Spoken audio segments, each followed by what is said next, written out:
Today is the Louisiana Adoption Day celebration, where we are celebrating, and this is the day that we unveil the number of how many adoptions we've had over the past federal fiscal year, the period of time we measure this. So we have 893 children that have been adopted this past year out of foster care into permanent loving homes. And I just get choked up even thinking about how exciting that is. Today is the day of celebration. We get to set aside the hard, tough work that we do every day, and we get to celebrate the wonderful new families that have been created. We get to celebrate the hard work of the workers and the staff that have really pushed to make this happen, of the judges and the courtrooms that have held these adoptions, and mostly the families who have opened their homes and built their families larger and stronger and better because they've brought in these kids. Louisiana has been winning adoption awards for years, and we are winning a national award this year. I'll be in Washington next week to receive an Adoption and Excellence Award, one of only 12 states in the nation to receive it. What's important about adoption is when children come into the foster care system, if they can't safely go home, which 2/3 of our kids do, and we're thrilled that that is a big part of our success. But when they can't go home, they need a family. We don't want them to leave us with nobody. And so the Adoption Day is a day just to relax and enjoy and celebrate all the hard work that led to these critical new families being created. At my office, it's known as No Bad News Day. Nobody can tell me anything negative because one day I get to just celebrate and have a good time, and that's today. Today is our yearly National Adoption Day here at the Governor's Mansion, and we're so proud. It's for the last 4 years since we've been here. We've had just a record number of adoptions out of our program. And also we have to remember that 70% of our children do go back into the home. And so we've just been very proud of those numbers. The first year was really a record number at 712, and each year we've gone up, 893 this year. So we're just very proud of those numbers, connecting people, children and families with their forever homes. One of the programs that we're about to kick off within our Louisiana Fosters program that we started in 2017 is called One Church, One Family, One Child. And Katie McKelvin is going to be leading those efforts along with several other stakeholders around our state, but just really reaching out to churches and asking, because at any given time in our state we have over 4,500 children in foster care any day, and we have over 4,500 churches in our state. So if every church would consider bringing in and recruiting a family within their church, and then that family goes through the foster care program, and then they take in a child, and then the whole church wraps themselves around that. So we call it One Church, One Family, One Child. And so we're really pushing that forward going forward this year, and we just look for even more numbers to be adopted out of our foster care program. We provide support for families and organizations all over the state, and we bring them together to fulfill any need that they have. And so we're a connector piece. Any family or any organization that needs something, we're a community of people that can get together and offer that support wherever we can. We just launched One Church, One Family, One Child. There's over 4,000 churches in Louisiana, and there's over 4,500 kids in the foster care system. So the idea is if we can get every church, or most of the churches in Louisiana, to recruit one family to foster and adopt, and then wrap themselves around that family, we can make an enormous difference in this state. I'm involved very heavily with the foster, and I came to accept an award. It means a lot to me, it really does. It lets me know that they appreciate what we do. My message for today is take a child, hold them and love them. I've been blessed to do this for 16 years, and these 55 adoptions, it's just 55 children that are no longer in foster care, that they can finally have stability and permanency. So I do this for them. Our community will see the need and come together and support our children with us. Our churches, that they will do the same, and we can have more adoptive families for our children. We're celebrating the almost 900 adoptions we did for the year. Monroe Region did 135 of those, so we received the Adoption Unit of the Year. We are short on foster adoptive homes. We have almost 4,000 kids in foster care. So my message would be is we need the community's help in helping us recruit more foster adoptive parents. This award means everything. We work hard all year, me and my team, so this is very rewarding. Wendy's Wonderful Kids Recruiters, we believe that unadoptable is unacceptable. There are some children, teenagers, special needs children, sibling groups that are harder to find homes for, and that's where the Wendy's Wonderful Kids Recruiters come in place. What we do is we build relationships with our children.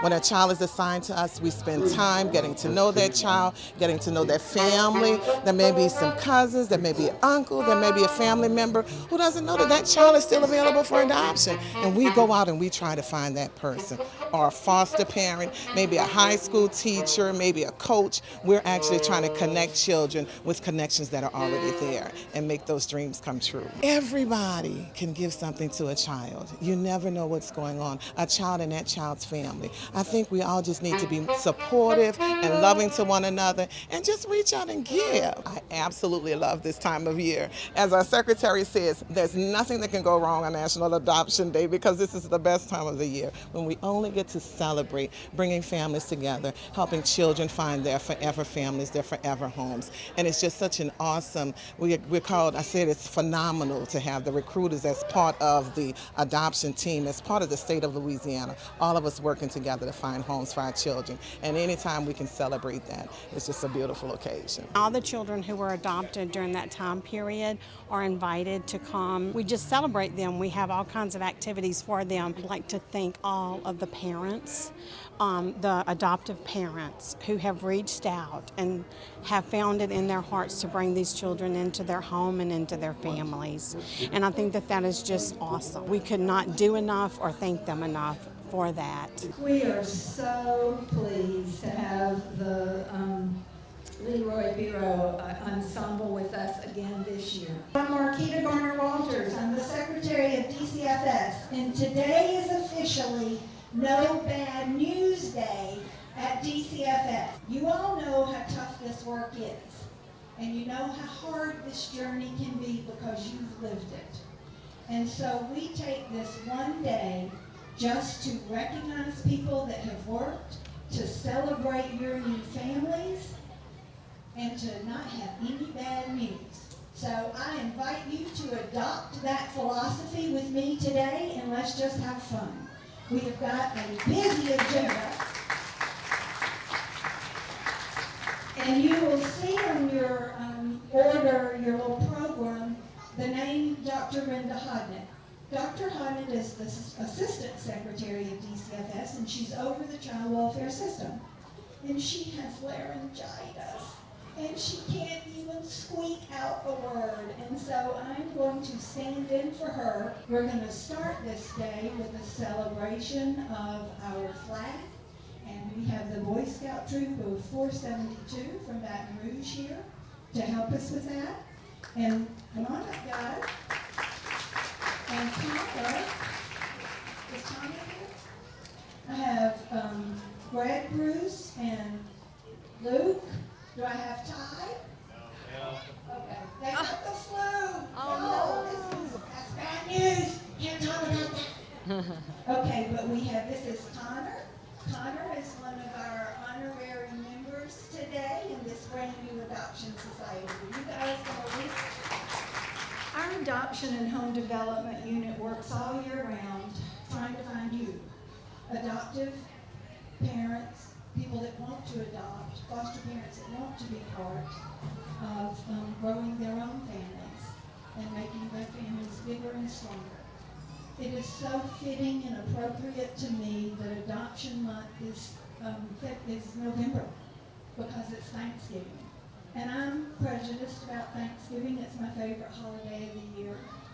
And it just always makes me think about all the new tables that will have new members sitting around them this year because of you, because of the workers, because of the community members that have helped guide you through what is, yes, an arduous and difficult process. So I want to just take a minute to thank the workers of DCFS, and I know they're scattered all over the grounds, but those of you that are here, stand loud and proud, wave those arms, all of them. There is no doubt in my that this is the best staff of any department in Louisiana State Government. It's time to do the drum roll so we can, there we go. We're going to say the number. 893 children adopted this year. Oh, this is amazing. We have been setting adoption records for several years in this state. Last year we adopted 912, and this year we're right at 900 again. But you know what's true if we were doing this work right? We wouldn't have this many adoptions because we'd be stabilizing families in the beginning and we'd be keeping families together. And while we're always going to have children that are going to need a forever home that's not from their birth family, we hope and we pray that if we can get the prevention work right, that we'll do that part a little better too. But today we are celebrating 893 new families. Mrs. Edwards, we raised the age of foster care this year, didn't we? And so now we have some older youth that need homes. We had a 22% increase in the number of teens that were adopted this year. We also had the largest number of sibling groups adopted this year. Now I gotta tell you, my hat is off. I'm a mom of 2, and then I have 3 more by marriage. And when our house is full and all 5 are there, they're old because I'm old, and I still have trouble keeping all my hair on my head sometimes when we're all together. So for those of you that adopted more than 1 child, would you please stand up? I know you've seen people walking around here in red. That is most likely our members of our adoption staff or our Wendy's wonderful recruiters. Where are our Wendy's recruiters? For those of you that don't know, we have a great partnership with the Dave Thomas Foundation, which is the Wendy's hamburger chain. So if you want to eat a burger, just saying, that'd be a good one. The Wendy's, that foundation pays for a Wendy's recruiter in every region of our state. We have 9 regions. They pay for a recruiter in every region to help us find you, to help us find families like you that are willing to adopt sibling groups, older kids, and kids with disabilities. And because of them, I think do I have a number of how many of the Wendy's kids were adopted? Maybe not. But it was a bunch. Out of that 900, it was a lot. And we really appreciate the good work that they do. So now, I have the greatest honor of the day. I get to introduce First Lady Donna Edwards, and I told you about it. So, this is what's so exciting about this. When this governor and First Lady came into office, and I was chosen to take this job, I knew about as much about them as y'all knew, because I saw the commercials on television. I did not know Governor Edwards. I didn't have a connection to him. I had never met him until my job interview. And so I didn't really know what to expect. I had worked for Governor Blanco, so I knew what it was like to be around the mansion and be around the governor and staff. But I never knew that we got a twofer, because First Lady Edwards is a governess of this state and is everywhere, just like her husband, who happens to hold the governor title. She is a tireless advocate for children. Everywhere she goes, she's talking about foster kids and foster families. She's talking about adoption. She's talking about music, art, and movement.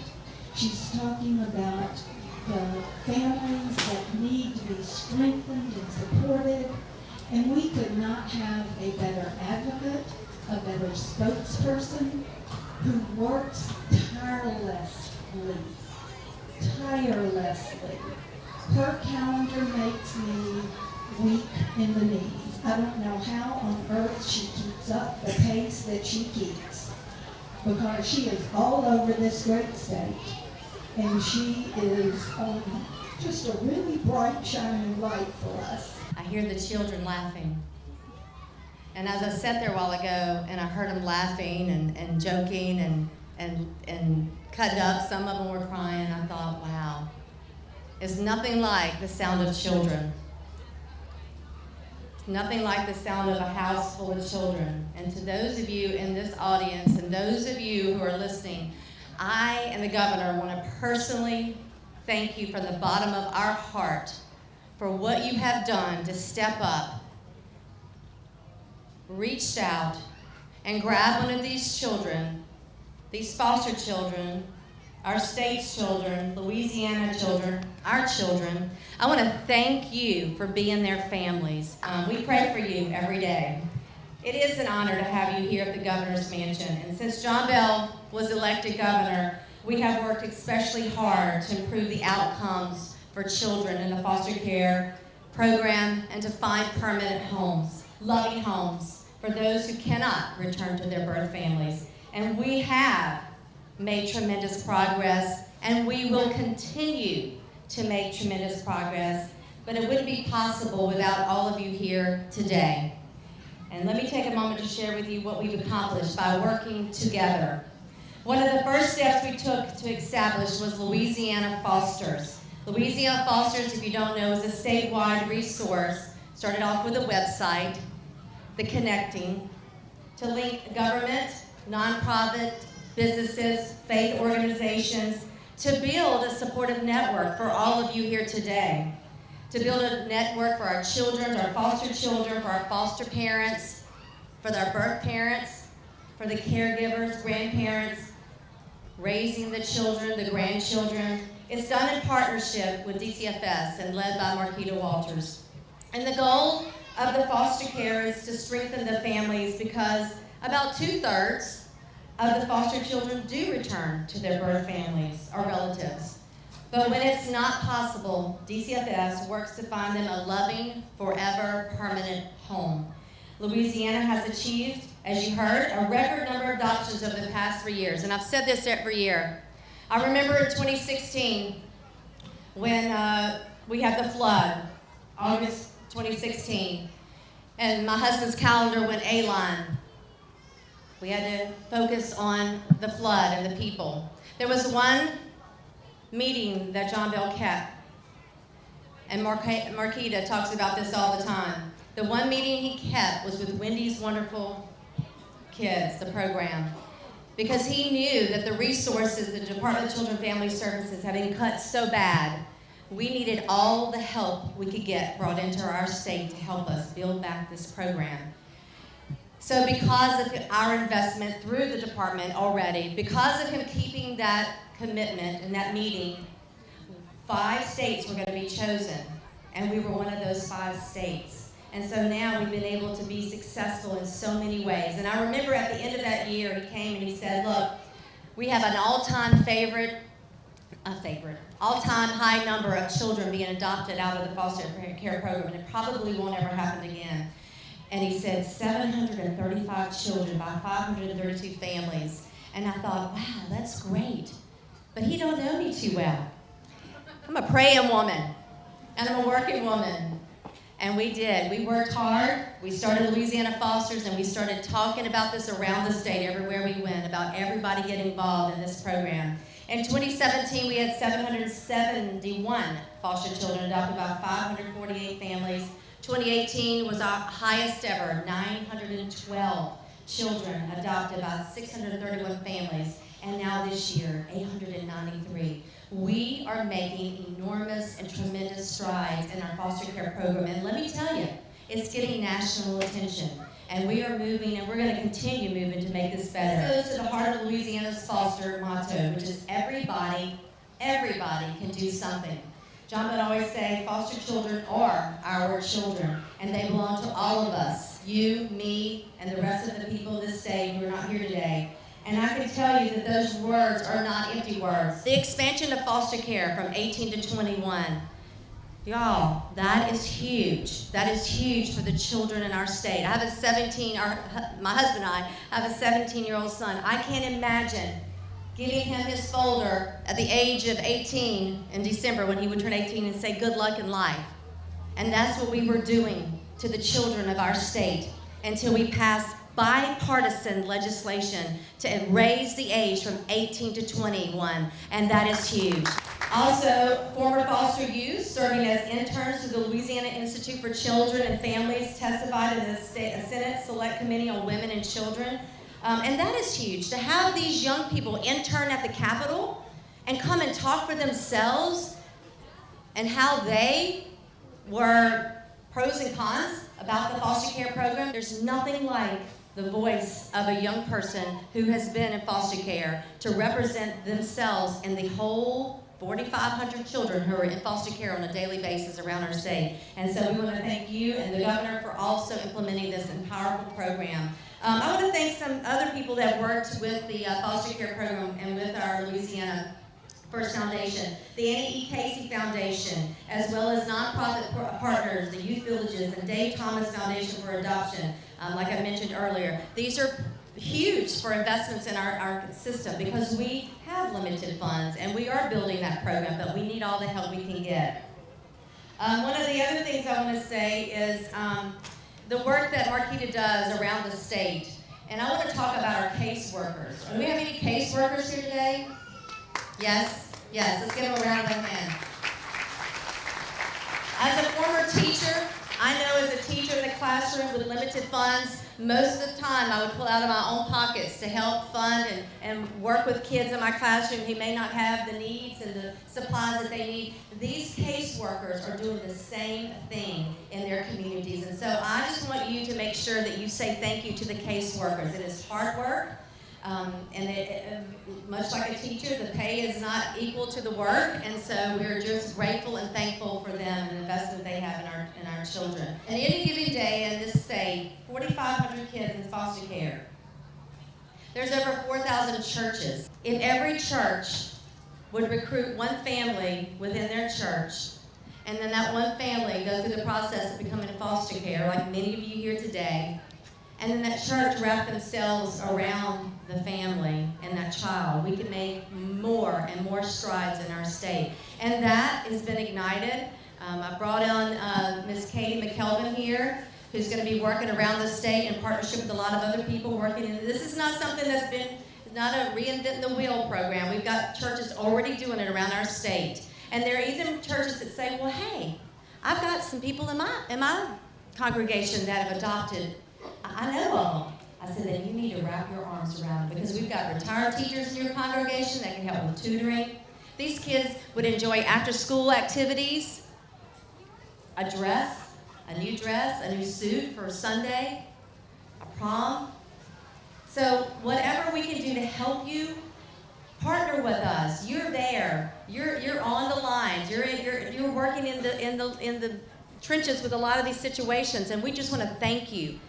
We want to thank you for standing up and taking care of our children, but we want to help you too. So when you have ideas, reach out to us.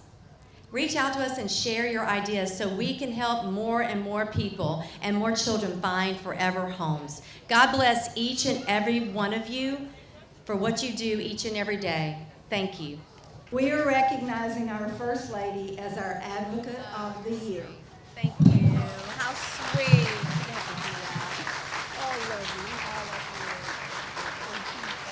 Let's get a picture.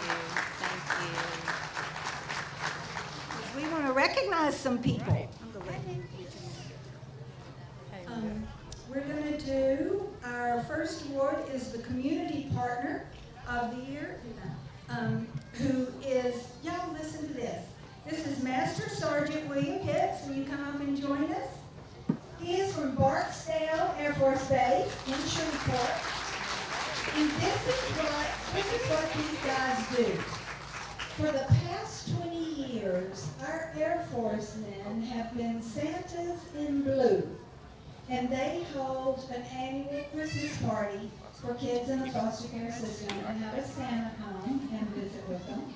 If the kids are under 12, they have the party in the Civic Center, and if they're over 12, they have a private party at the skating rink. That's just one of the things that Barksdale does to support our foster kids, but we are giving them this community partner of the year. Thank you so much. It was a long drive down. We're very proud, glad that you're here, and most of you just thank you for your service. And will Danny Bear come forward? Danny, come on out. I feel like a game show host now. Come on down. Danny is from Lafayette and is an outreach minister for the Riverside Church of Christ. Thank you so much. In 2016, Danny's church really stepped up and provided clothing, food, cleaning supplies, shelter, furniture, bedding, yard supplies, and gift certificates to the people in his community that had been impacted by the flood. And then they got involved in doing foster care work, right? And started having Christmas parties for the relative caregivers, because we sometimes forget the relative caregivers, the grandparents, the aunts and uncles that are stepping forward to take care of our kids. They did a visit with Santa that had over 100 children and their families just in this church. We have a couple of awards that we want to share with our workers that do this work. We don't very often take time to celebrate the workers, the people that do this work. We're busy. They got visits to make and court to go to and doctor's appointments to get to and kids to see, and Lord knows how many forms to fill out over and over. And so we don't take time long enough to stop and say thank you, but we are doing better at that now. And today we're recognizing Monroe as the region in the state that did the most adoptions in the state. Their 4 workers did 135 adoptions. And the federal Thank you all so much. Thank you. Thank you so much. 100 and what now? 135 from 4 people. Wow. So y'all come on. You gotta come in the front. Come in here. Yeah, we color coordinated.